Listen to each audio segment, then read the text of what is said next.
I am Cassidy Bradford. The other presenters are Amanda and Jacklyn, and we are here to talk about sexual harassment.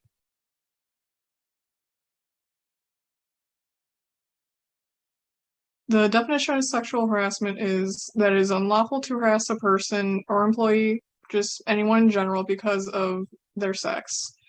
Harassment includes unwelcome sexual advantages, requests of sexual favors, and other verbal or physical harassment of a sexual nature. And here are some situations. Unpleasant comments made from either a guy to a girl to a guy, same sex, doesn't matter. Sexual harassment is harassment from the comment that is made about the person. It can also be physical, so like touching someone's shoulder when they don't want to be touched, or say like, hey, don't do that. That would be included in harassment. Can be said or done by anyone higher up, like a manager, supervisor, or like a peer, coworker, anyone really. The difference between harassment and assault is that harassment is verbally and physically. It's mainly focused more on like comments and then like touching someone's shoulder, like hand, leg, whichever. And then assault is just physically, along with the same things. Person can also be intoxicated, either like after work at a bar or someone's like birthday party anywhere. They need to be fully conscious to be able to make consent, so it would be assault. And examples would include obviously like touching someone else, or even in a work email, or like over the phone, like call, text, whichever, and then talking about the sexual topics either in a joking manner, acts of whichever, and then also about someone's orientation.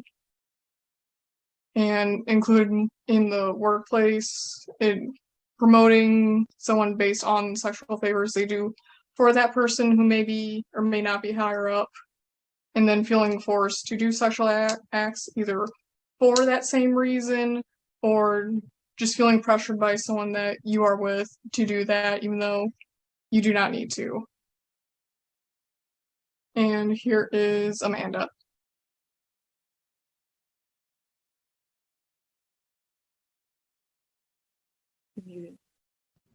Hello. All right. So I'm going to talk about some of the effects of sexual harassment in the workplace. So some of the effects for the harasser would be some financial impacts. That would be like some court fees, legal fees, settlement fees to the victim. Because usually, you know, that could go to court and they would be responsible for paying that. They could also lose their job, whether they get proven that they actually did do it. That obviously would result in the loss of job, but also if they have a damaged reputation that could hurt the company, they might also lose their job. Companies don't want to be associated with abusers and harassers. That negative image is not good. There could also be a loss of status. So if they were like a higher up or a famous Hollywood movie star, they might not be such after the abuse claims come out. So for the victims, some of the effects could mental things like depression and PTSD. It can make them feel really bad, a lot of feelings of shame or guilt. They can be triggered by certain workplace things. They might just not be comfortable in the workplace anymore. If they happen to get someone, if they were responsible for getting someone fired by whistleblowing on them, they might feel bad about that. Their coworkers might make them feel a little bad. They could be some decreased productivity because they're too focused on what's going on with them and the negative effects of the abuse to actually produce the work that they're supposed to be doing. They also might be passed up for promotions if they're seen as troublemakers or difficult. Even though that's obviously not the case, we shouldn't victim blame, but if somebody sees them as the center of drama or problems, they might just want to avoid it, which is unfair, completely. It is just bad for the workplace overall when the harassment occurs. There is just less output in general, not just by the victims, but by the entire team. When there's a big distractions at work, you can't really focus on what you're doing. You kind of want to see what's going on.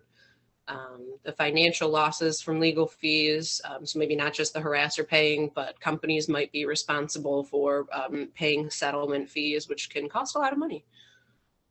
There could be overall negative impacts for the brand if society and the world sees that your company is the one housing abusers and harassers. They're probably less likely to want to associate with you. There's also a lot of impacts for hiring and retention, a lot of high turnover. Obviously, the victims might want to leave. They don't feel safe there anymore. But other team members might also feel uncomfortable and not want to be there anymore. Once the culture of mistrust has been created, they really just don't want to be there. That also affects the employee tardiness, neglect, and distraction. Like I said before, if they can't focus on their jobs, the overall productivity will decline. And then some examples include Kevin Spacey was accused by Anthony Rapp of sexual harassment. He lost his big show on Netflix, House of Cards. He also lost some future movie deals. He is no longer a big famous movie star. Completely lost his reputation as well as his job. The CEO of CBS, Leslie Moonves, 6 women had accused him of sexual harassment, so he stepped down from his position. So obviously he lost his job before he could get fired. Maybe he was trying to protect the brand image of CBS, which I guess is a good thing. But it still had other negative effects. Leslie Moonves' wife was the host of a talk show. She had to step down from her show. So that is an unfortunate side effect that it was not just him, but his wife was affected as well. Brendan Fraser was assaulted by the president of the Hollywood Foreign Press Association. So that was a really traumatic experience for him. He was really, really popular. He was in a lot of movies, but after that, he completely cut from Hollywood, took a break. And that was kind of a loss because I really liked him.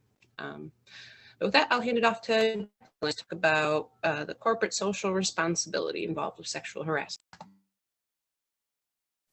All right, so the corporate and social responsibility for sexual harassment. So how can companies be more proactive? So most companies actually have a sexual harassment plan in place, but there are other third-party companies that actually provide sexual harassment training to employees and management staff. There's also law offices that can actually provide the paperwork needed for some type of training. Anti-harassment policies, Budweiser, Costco, Google, they all have an anti-harassment policy and an anti-harassment month where they actually go over things with management and things with employees. So with Costco, Google, and Budweiser being some of the best companies to work for, they've actually been voted for as some of the employers that employees want to work for. And having a solid anti-harassment policy and having an inclusive workforce is something that has created that for them. So I think that teaching culture and not policy is really important. Culture is going to start from the beginning. It's going to start from the top down. So by teaching your staff from the beginning what you're expecting out of them and what you're not going to tolerate is going to be important. Promoting within the company is also going to be really important because if you have 10-year and 15-year employees, they're able to take the knowledge and the culture that they've learned over the years and teach it to anybody coming in. And that way it's just something that's expected of them and it's something that's been taught. I think it's really important for some companies who can actually include something about anti-harassment or anti-discrimination in their mission statement. That way it's letting everybody else in the corporate world and other businesses know that they take discrimination seriously and sexual harassment seriously. And then just a no tolerance policy. A lot of companies just watch a video and kind of go over things very short. And I think it's important that there are companies out there who have a no tolerance policy. So regardless of where you're at in the company, if you're just an hourly employee or if you're a regional staff, it shouldn't be directed towards anyone. Anyone who's performing any kind of sexual harassment should be taken seriously. So ultimately, companies want to create a safe workplace for everyone. So to do this, they're going to have to decrease any sexual harassment within their workforce. And by properly training people and making sure that there's a reporting system, they'll be able to actually take care of this. They need to take complaints seriously. So making sure that the proper people are put in place to take any reporting on, and that they know how to actually direct it to where it needs to go. Most people don't want to report anything because they're too afraid of any kind of outcome, or they're too afraid that they're not going to be heard.